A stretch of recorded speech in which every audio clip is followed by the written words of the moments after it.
Hi, I'm Mickey Redmond, and I'd like to thank all of you for joining us today, season ticket holders, premium seat holders, private event clients, and corporate partners who are with us today for our first ever Red Wing video conference.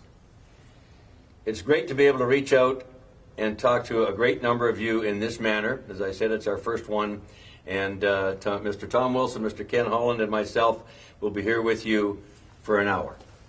We hope that we'll be able to bring you and answer your questions, whatever you have, whether it be on the business side of the Red Wings and Olympia Entertainment or the hockey side, which everybody in Hockey Town has a favorite smile for when the Red Wings have got their uniforms on. The format today, we'll talk a little bit about the Red Wings. We'll talk about, from Ken Holland, we'll have Mr. Wilson talk about the business side with Olympia Entertainment and all those good things. Lots of good things happening in Hockey Town coming up, of course, with the Winter Classic, the proposed new arena, all kinds of good things. And what a year we had, of course, with the Red Wings again getting the playoffs for the 22nd time in a row, in a time that a lot of people didn't think the Red Wings were going to make the playoffs. And the gentleman I'm going to introduce now, Mr. Ken Holland, has been with the Detroit Red Wings for over 30 years. And I think a lot of championships, 4 to be exact, lots of Final Fours, etc. A lot of success in an organization that's one of 6 originals in the National Hockey League. In a year, Ken, that a lot of people didn't think the Red Wings were going to make the playoffs. It would be a blow-up year. You got to blow it up, start all over. You had to be awfully happy with the result you got with all the young people in our lineup this year. Well, without a doubt, Mickey, I think that, as I look back in the year, on one hand, it's disappointing because we had higher expectations as we headed into training camp in January.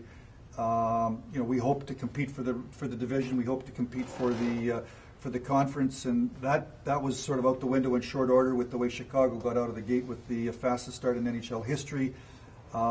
We were number 1 in man games lost to injury, so we were doing a lot of using a lot of kids. So it was disappointing that we weren't better during the regular season. It was disappointing to have a 3-1 lead against Chicago and not be able to win one more game and move on to the next series. But I think on the other hand, with the contributions of our young players, with Grand Rapids winning the American Hockey League Championship, I think there was a lot of good things going on. There's a lot of reason for optimism heading into the upcoming season. Before you get into the nuts and bolts of the hockey club and how it's transitioned over a quick season, tell our gang out there today, were you surprised that these young people accomplished what they did, that they came along this quickly, or was it, we've done our homework at the draft and we were hoping for this and this is what we got? Well, you never know until you get to the National Hockey League. But, a lot of these players, Gustav Nyquist, as an example, was the leading scorer in college hockey as a sophomore. He was the 4th leading scorer in college hockey as a junior.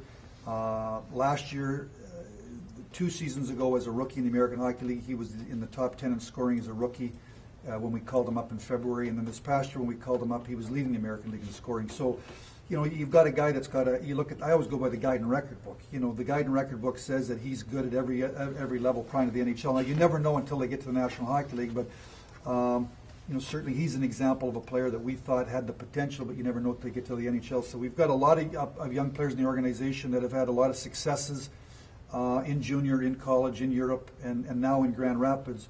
But you never know how good they're going to be in the NHL until you get them there. You wanted to talk about the overall graduation of the young guys and the way this team has succeeded with all the playoff runs, the Stanley Cups, the Final Fours, etc. And you've got a whole preparation here that you wanted to let everybody know about. So why don't you take it and run with it?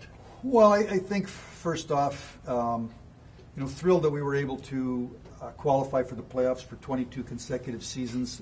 San Jose and Detroit are the only 2 teams since 2005, since we had the salary cap, are the only 2 teams that have qualified for the playoffs every season. We take pride in that. It's hard to make the playoffs and getting harder. It's a salary cap league that began in 2005, and as we head into 13-14, I think that a large amount of the teams are going to be close to the cap. So nobody has any financial advantage. Certainly prior to 2005, there was probably 6 or 8 of us, Dallas, Detroit, Colorado, the Rangers, Philadelphia, Toronto. There's 1 or 2 others that had a financial advantage. There are no more financial advantages. Ultimately, it's about scouting, drafting, developing, and trying to have a plan to be competitive. And I think that our scouts have done a tremendous job. We've had the stability of having the same scouts together since the early 90s. I think that's a tremendous advantage. We haven't changed course, midstream. We're trying to get a little bigger. We're trying to get a little harder. We're trying to get a little deeper. But there's 29 other teams out there that are trying to do the same things that we're trying to do. So we've got a lot of hope and optimism coming through our system.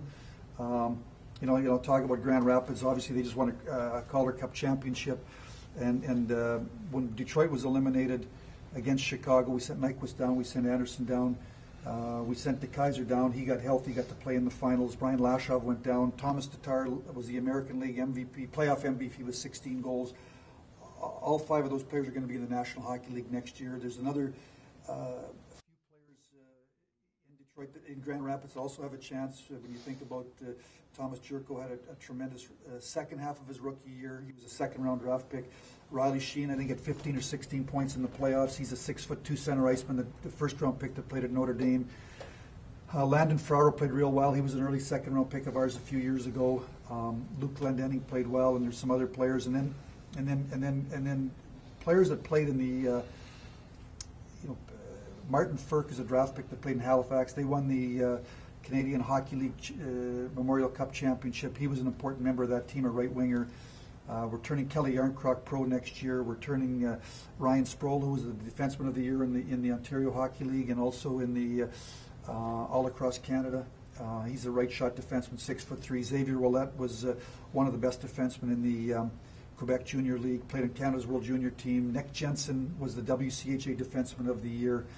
And there's 1 or 2 others. Teemu Pulkkinen is a player that got a little taste in Grand Rapids. So, at the end of the day, the Detroit Red Wings, Mickey, the successes that we had in the 90s and the early 2000s really were at the draft table in the late 80s and the early 1990s. And if you think, as we headed into 2005 and we went into a cap world, I know there was a lot of concern about where our team was going. And our scouts, heading into 2005, up until now, our scouts had players like Zetterberg and Datsuk and Howard and Philpla and Franson and Darren Helm and Justin Abdelkader. And we're hoping that this next wave of players, some of them are going to play their way into Detroit and they're going to help us win. And ultimately, if you're going to be competitive, we've been able to qualify for the playoffs for 22 years. If it's going to be 23 and 24, we've got to draft, we've got to develop. We're going to explore, the next 2 weeks are going to be critical for all 30 teams. We've got decisions to make. This coming Sunday is the NHL entry draft in Newark, New Jersey. We've got all our picks. July the 5th is free agency. And obviously we've got some players like Dan Cleary, Damian Brunner, Val Philpula. They're unrestricted free agents. We've got to make decisions on those players. So we've got some important decisions to make. The free agent crop class of 2013, as we see it today, and I think some players obviously could sign over the course of the next 10 days. There's not those big name star players like there was last year when Parise and Ryan Suter were on the market, but I think there's a lot of good secondary type of players and maybe some older players that have been stars in their time, but Father Time is working away, but they've still got something to contribute. So, we've got. I believe we've got the nucleus of a tremendous team. Thrilled the other day to get Pavel Datsuk signed to a 3-year extension, added in with the year that he's got to go. We know that we're going to have number 13 on our team the next 4 years.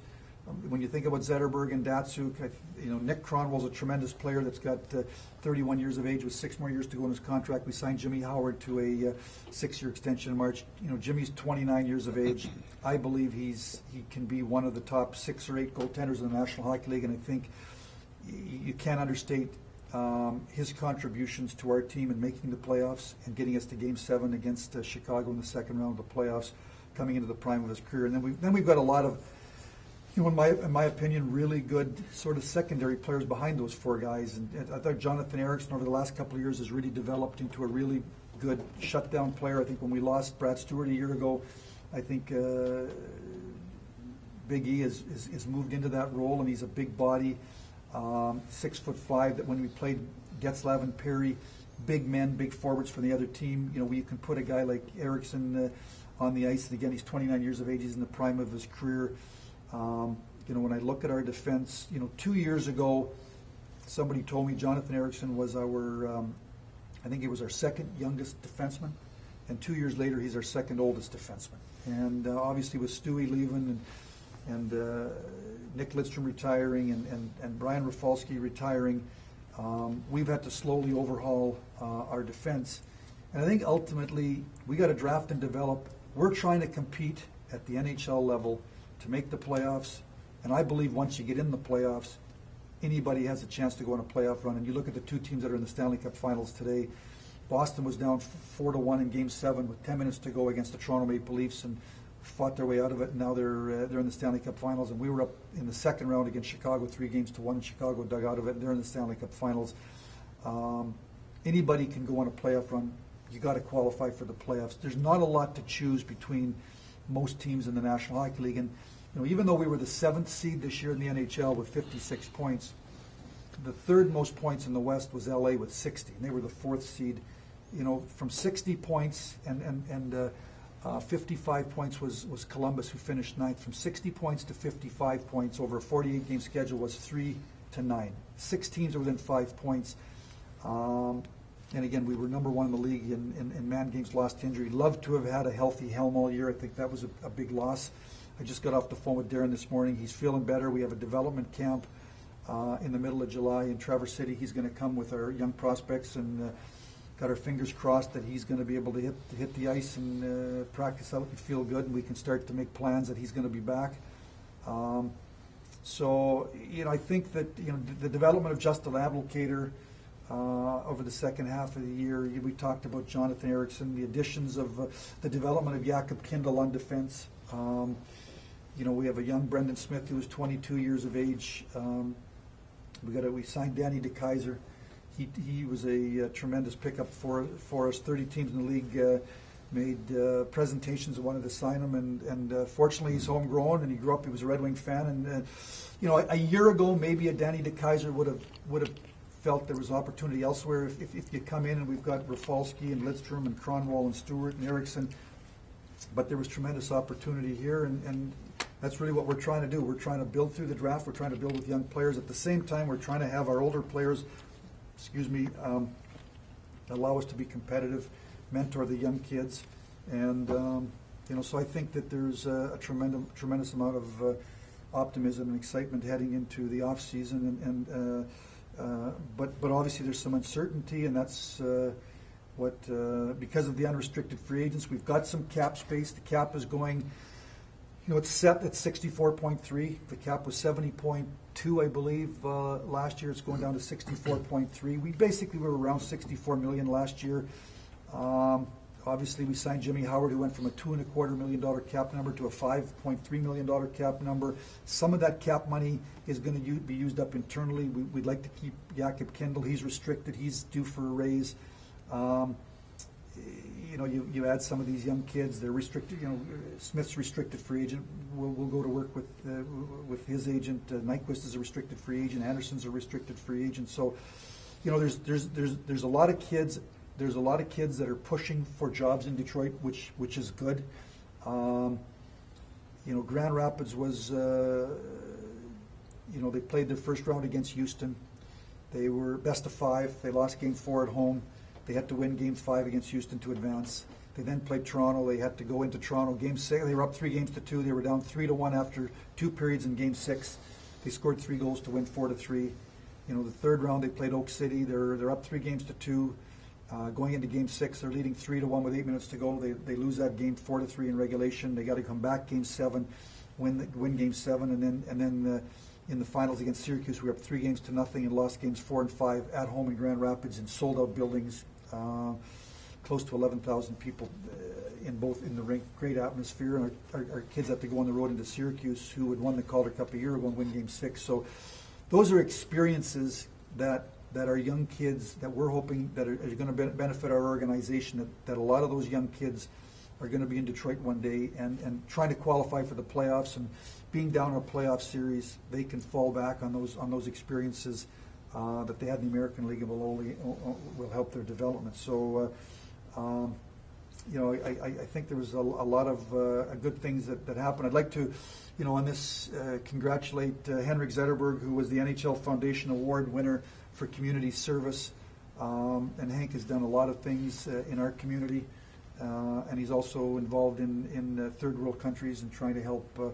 He and his wife Emma are going over to help third world countries get water. And then also, obviously, the fans that have tuned in today, they're the reason that we're Hockey Town. Our attendance for the most part, we're sold out every night, and tremendous energy in the building, and that's from the fan base. And I know in the Anaheim series and the Chicago series, and those last home games at the end of the regular season, the last week when we had to beat Phoenix, we had to beat LA, we had to beat Nashville, and you come into the building, I know that our players feed off the energy that our fans bring to the rink every day. So I'm looking forward to the off season. We've got some big decisions to make, but I think we've got a core of players in place, Mickey.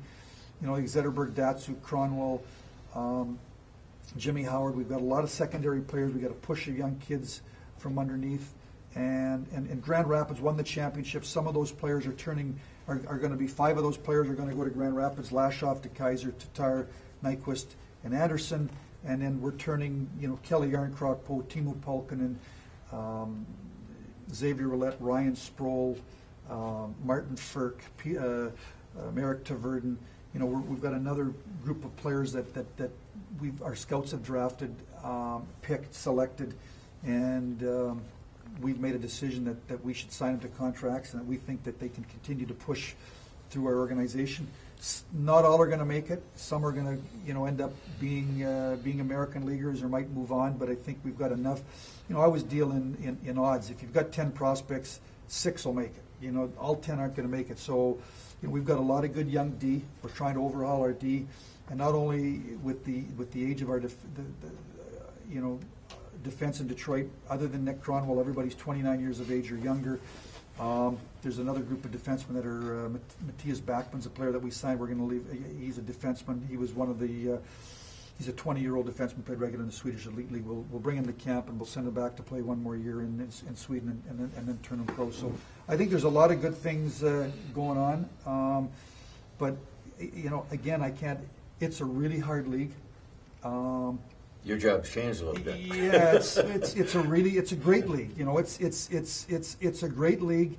We understand. I think that we have the chance to be an NHL a playoff contender next year, but there's also the realistic, that you could miss the playoffs. And I think that with the push of the kids from underneath, we can continue to be a team that competes for the playoffs. And again, I think anybody that makes the playoffs, the old days are over, Mickey. Prior to 2005, when in the first round we'd play an opponent, and you sort of knew you were going to win the series. You weren't sure in how much. And then probably about the second round, you started to know that if you weren't at your best, you can knocked out.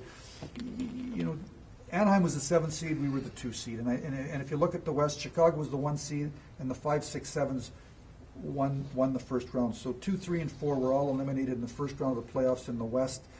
I know in the East, I think a couple of the top seeds, you can throw seeds out the window. You got to play, and it's a parity league. It's a new league, and it's a level playing field. And I think I'm here to say I think there's a lot of good things going on. Our fans got to see a lot of those good things with their own eyes on a night-to-night basis with what the Bruners and the Nyquists and the Andersons and the Smiths and the DeKaisers did. Peter Mrazek, we won an American League championship with a 20-year-old rookie goaltender. He played 2 games for us. I don't know how many times in the history of the American Hockey League a 20-year-old rookie goaltender has led his team to the American Hockey League championship. I would say not very often. He certainly is a real good prospect for us. So, we've got some goalie prospects, we've got some defense prospects, we've got some forward prospects, and I'm looking forward to training camp in September and watching some of those kids play in preseason games and compete for jobs. Final thought in a second before we move on, but wherever I go, I think Red Wing fans seem to enjoy the fact that there were no expectations, that we were kind of rebuilding, we were transitioning on the fly, changing on the fly, if you will. And they kind of enjoyed that role because we have been the heavy favorite so often over the years. But final question for you before we move on. The way we play the game, I know is important to you and Mike Babcock. It's an entertaining brand of hockey. And it's not always that way in the NHL. We do play defensively, but the kind of people that you've been just talking about, all the young people, they got skill. And we play the game with puck control the way the Red Wings have for many, many years. And I know that's been pretty important to you and Mike Babcock. Yeah, you bring up Mike Babcock. I think we've got, I work with Babs every day and the coaches. I think our team is as well coached as any team in the National Hockey League. Babs has won at every level. He's won the Stanley Cup. He took Anaheim to the finals of Game 7 with an underdog team. He won the Olympic gold with Canada in 2010. He's won the World Championships for Canada. He's won the Memorial Cup. So we've got a tremendous coaching staff, and he pushes our team and our players every day to make them the best that they can be. And certainly, I would say to you, in the mid-'90s, Mickey, we had a lot of Europeans. And Scotty Bowman put together the Russian Five, and we really stuck with that philosophy. And I would say to you that most teams today want puck possession. They want defense. What's puck possession? Puck possession to me is having a defense core that can pass the puck back and forth and make a good first pass. And when you've got Nick Lidstrom's and those guys, you're a puck possession team. And certainly, we want to play with the puck. And when you don't have the puck, you got to defend. And one of the things that I'm proud of last season, we finished, you think with everything that went on, with the injuries, with all the people coming and going, we finished 5th in the league in goals against. We gave up, when our season was on the line down the stretch, in the last 11 regular season games, we allowed 14 goals. That's playing playoff hockey and helped us play our way in. So, the experiences that we talked about, the DeKaisers and the Kindles and the Smith-Scott, those are the guys that are going to allow us to play puck possession. I thought Mike Babcock did a great job. Is when the young kids made a mistake, he threw them right back out there, and that's part of development. And I know that there's emotion, and we all want to win. But when you're dealing with young players, we're not going to move in a 20-year-old Steve Yzerman and a 20-year-old Sergei Fedorov and a 20-year-old Nick Lidstrom. When you're talking about rebuilding, transitioning, whatever you want to call it, we're going to have to live with some mistakes that these young players make, and that's, I guess, part of the reason. It's a long-winded answer. My philosophy in player development really comes from two things. One, playing 9 years in the American Hockey League and seeing young players go up to the Hartford Whalers when I was in the organization, and young players going up to the Detroit Red Wings in 83 to 85, and they weren't ready and they came back down. And then coming to Detroit in 1994-95 and working with Scotty Bowman and bringing in Igor Larionov and Slava Fetisov and bringing in those veteran players, wasn't sure how much that they had left to give at their age, and the rest is history, winning the Cups in 97 and 98. So, you want to have young kids, you want to have veterans, but I thought Mike Babcock showed a lot of patience and a lot of confidence throwing those kids back out there, and some of them were on defense. And that's the style. We want to play hard. We want to play physical. When we've got the puck, we want to be able to attack. And when we don't have the puck, you want to be able to defend. That's what we're all trying to do. And certainly there's some growing pains involved, and I thought that this was a great year.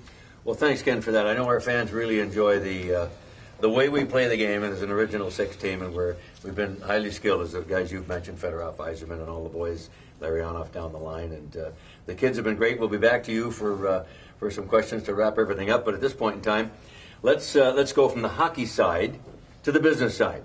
And this gentleman, Mr. Tom Wilson, has been with the organization for 3 years. He's a 35-year veteran of the sports and entertainment industry.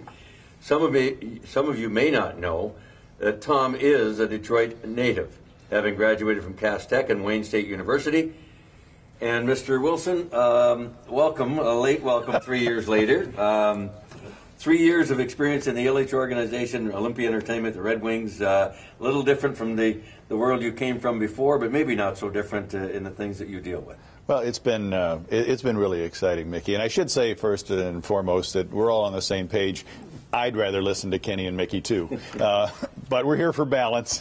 And I do want to take a few minutes just to say thank you. And a lot of the things that we're going to talk about are really happening because of the contributions that all of you are making. We have a lot of season ticket holders on the phone and on video. We have an awful lot of sponsors that are tuning in, and we've had an amazing year. And you know, you look back at the year, and there was a lot of consternation about the lockout. You know, you sit back there, and people would say, are fans really going to come back? You know, we missed a whole season back in 2004, and are we pushing it a little bit too much? And there's no excuses for the lockout.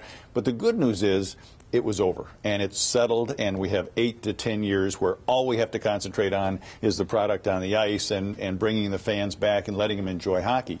But what happened with all of that upset and everything and the concern that fans had? Well, as Kenny said, 101 sellouts that many of you have been part of. The consecutive sellout streak goes on and on and on. We had a record number of season ticket renewals this year. Our sponsorship activation is the highest it's ever been. And in fact, our sponsorship is the highest it's ever been. So fans continue to come back out. Sponsors want to be part of that. The premium seat holders are coming back in droves at a time when a lot of people said with the Detroit economy, what's really going to happen down there with Red Wing attendance, with Lion attendance, Piston attendance.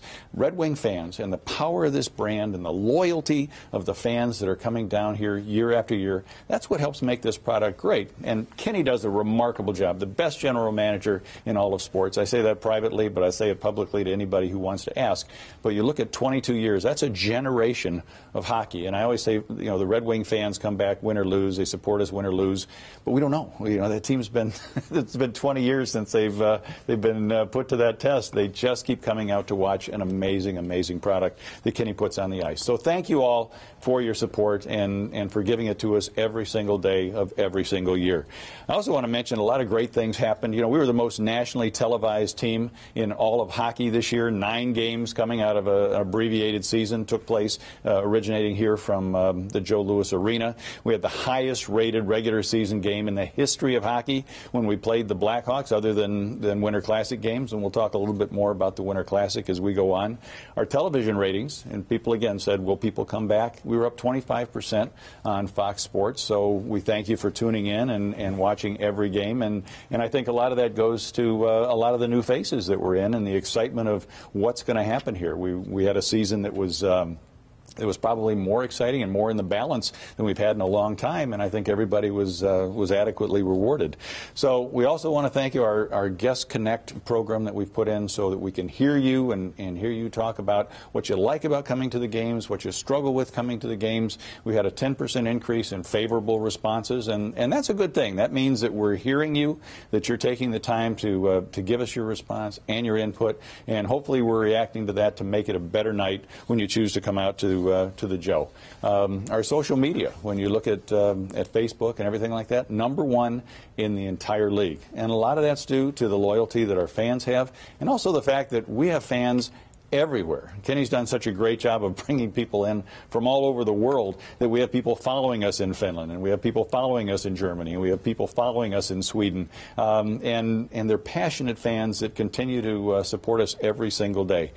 Also, I'd like to encourage you, if you can, to look at the Red Wing app. It'll be on your telephone, and we have over 170,000 people. Many of you who are watching now get all your information off the app. It's stories, it's game highlights, and maybe the best thing is if you turn away for a minute and we happen to score, you hear the Joe Louis horn on your phone, and that lets you know it's time to get back re-engaged.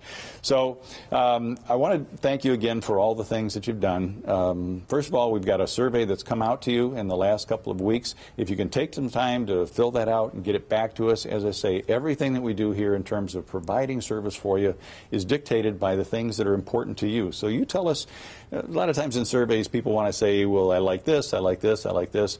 That's important. It's important that we know what you do like. Equally important, though, are the things that you struggle with. So any kind of guidance you can give us for now and in the future to make it better, a better experience for you, that would be a good thing. And for those of you who are interested in playoff refunds, those are being processed today. You'll be notified with more details by Friday. So all that's housekeeping. I think the number one thing that everybody's talking about is the new arena and the event center. There was a lot of news on last week. Unfortunately, we don't have a lot of details for you. It is going to be, if we're able to execute this, it's going to be a game changer for the Red Wings and, most importantly, for our fans. Your experience will change dramatically. But last week was another step in the process. What we would encourage you to do is go to ilitchholdings.com. ilitchholdings.com. You will have the release and as much information as we have. As I mentioned, it's going to be transformational for us as a hockey team and certainly for fans, but the impact it's going to have on the city. If you can imagine a number of events happening in an event center next to the Fox Theater, across from Comerica, across from Ford Field, and 400 events or 500 events coming downtown, the hundreds of thousands of people that will be journeying down here, the economic impact that will have on our city truly is going to make this a catalytic improvement on the city for sure. So again, Ilitch Holdings, if you have a chance to look that up, please do. Other than that, everything has been remarkable. I mentioned some of the things that we're doing on social media. Our Facebook membership is closing in on 1.5 million. It's the #1 Facebook site in the entire NHL because so many of you get all your information there. Our Twitter feeds, actually, we're over 300,000 people that follow us religiously. That's #6 in the league, #3 in the United States. So we're doing a better and better job of telling you and opening up our world to you, inside our world, with interviews with people like Kenny and Mickey that bring you a little closer into the world of the Detroit Red Wings. So we appreciate you following us on that. And we just want as much information as we can get from you so that we can better service you. You know, we had over 300,000 people watch our game day previews this year just to get ready for the games. Over 1 million people went to YouTube to get all their information and see all the video that came out on the Detroit Red Wings last year. And 25 million people went to our website. And that gives you all the information that you need, all the updates on game day stories and previews and behind-the-scenes interviews with our players and Kenny and Bab so that you know really what's going on. 35 years in the industry, so to speak. What's the biggest change you've seen in the way professional sports is marketed and the working with the business side and the team side, like the general managers and the coaches and the players? Well, I just think that because of things like social media, because of access that people have to us, there are no real secrets anymore. There's so much information. You look at sports talk radio where people have information and misinformation. You look at things like ESPN, which is omnipresent right now, and they're looking for behind-the-scenes stories on everyone. So our ability to communicate now, the stories that we're able to either get out or are generated, whether we're in favor of them or not in favor of them, the amount of information that people have, make it more interesting. We get more direct feedback from fans. Before that, it seemed like the newspapers would be giving their versions of the stories. You might hear something back, you might not. Well, now it's two-way communication, and I think that's really important because that does, as we said earlier, allow us to better communicate with our fans and better communicate. Are all sports organizations are generally working the business side and the sports side, the hockey side in this case, working closely together, or are we starting something that might be at the forefront that they're all kind of jumping in and saying we better do this, it's what we want to do for our fans? I think everybody's trying, Mickey, because it's really important. And I think one of the blessings that I found when I came down here was working with Kenny, because Kenny genuinely understands, and I think that came from even Jimmy D before you, really understood that there's an importance to the fans' involvement on the hockey side. And it's important that the players go out and get involved in the community, and it's important that they give back. And a lot of people say that, and a lot of people sort of go through the motions, but you have a culture here where the hockey side understands that it's important to have 21,000 people out there in this building. It's important to have them excited and enjoying this, and it's important for that team to get off the bus and do appearances or to go out and do social things that we do so much of. And I think that's what makes the brand stronger and more relevant to our fans. Before we get to some of the questions that the stakeholders are asking, both you guys, whoever wants to start, we got a great fall coming here. The Bridgestone Classic, which was canceled because of the lockout, is back. A week-long free-for-all, if you will, in downtown Detroit that sounds like it's going to be a ball. Why don't you start, Tom? What are we looking forward to? Well, I think it's going to be a celebration of hockey on all levels, Mickey. You know, when you think about it, over that 2-week period, it's going to be everything from midget hockey to junior hockey to high school hockey to college hockey to minor league hockey. It's everything, and of course the greatest. That's at Comerica. That's outdoors. That's outdoors, and the greatest alumni, the greatest collection of alumni that maybe anybody's ever seen. And Kenny can talk more about that.